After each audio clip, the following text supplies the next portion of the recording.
Сәлем достар, қалдарыңыз қалай? Бүгін менің арнама жазып кетіңіздер. Бүгін мен сіздерге қызық ертек айтып беретін боламын. Ал ендеше ертегінің аты Ақылды көжек. Тыңдаңыздар. Орманда көжек өмір сүріпті. Көжек өте ойынпаз екен. Анашым, далаға шығып келсем бола ма? Жарайды балам, шығып кел. Тамағын апыл-ғұпыл ішіп, қалтасына асықтарын салып жатқан кезде анасы тек тоқылдақ 3 рет тоқтық өткенде сауысқа 5 рет шықлықтағанда үйге келетін бол. Түскі асыңды ішіп, түстен кейін үй жұмысыңды орындап қоюың керек. Ертең сабақ дейді. Жарайды анашым, деп далаға шығып, ойын алаңқайына зытып кетеді. Тоқылдақ 3 рет тоқ еткенін, сауысқан 5 рет емес 7 рет шықлықтағанын да естімей қалады. Қонжық достарын аналары үйіне алып кеткен кезде басы салбырап үйге барады. Анасы: балам-ау, қайда жүрсің? Түскі асыңды да ішпедің, сабағыңды да орындамадың. Тоқылдақ 3 рет тоқтық өткенде сауысқан 5 рет емес 7 рет шықлықтадым.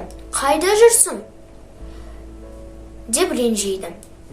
Әкесі де ашуланып: әй жүгірмек, неге сен айтқан сөзді алмайсың, деп ұрсып, қалтасындағы асықтарды алып, бөлмеге қамап қояды.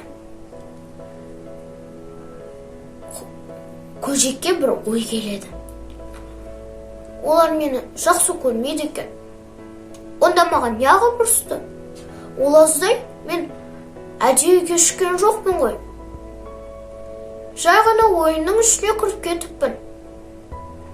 Оның үстіне қамап қойды бөлмеге. Мен енді бұл жерде тұрмаймын. Олармен бірге тұрмаймын. Өзім басқа ін тауып аламын, деп терезеден секіріп кетеді.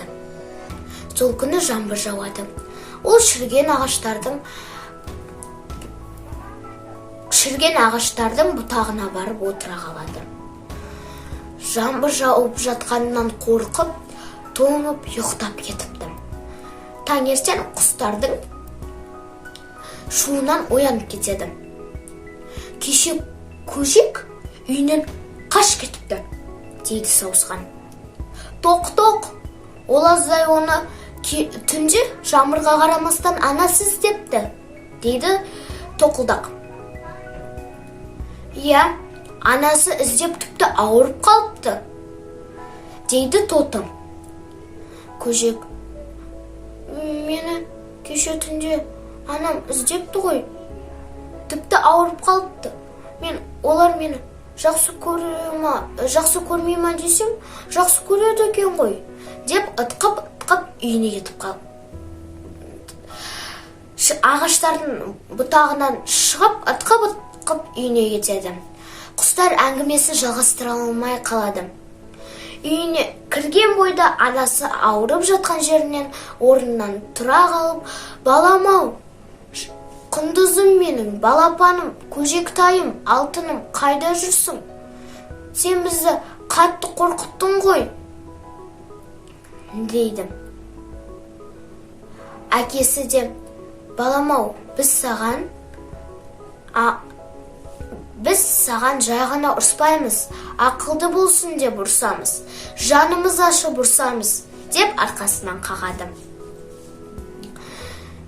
Көжек: анашым, әкешім, сіздер мені жақсы көрмей ма деп. Алтыным-ау, біз сені жақсы көрмегенде басқа кімді жақсы көреміз, деп құшақтап жылап жібереді. Көжек содан кейін анасынан кешірім сұрайды. Сол күннен бастап көжек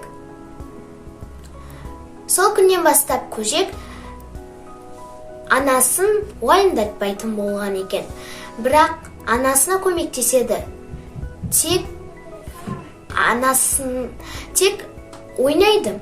Бірақ тоқылдақ 3 рет тоқылықтаған. Тоқтау еткенде салысқан 5 рет шықлақтағанда үйіне келіп түскі асын ішіп, үй жұмысын орындайтын болған екен. Балалар, қалай ойлайсыңдар? Көжектің үйінен қашқаны дұрыс па? Сен көжектің орнында болған кезде не істер едің? Комментарияға өз ойыңды жазып кет. Ал ендеше балалар, сау болыңдар. Ертең сабаққа дайындалыңдар. Всем пока-пока!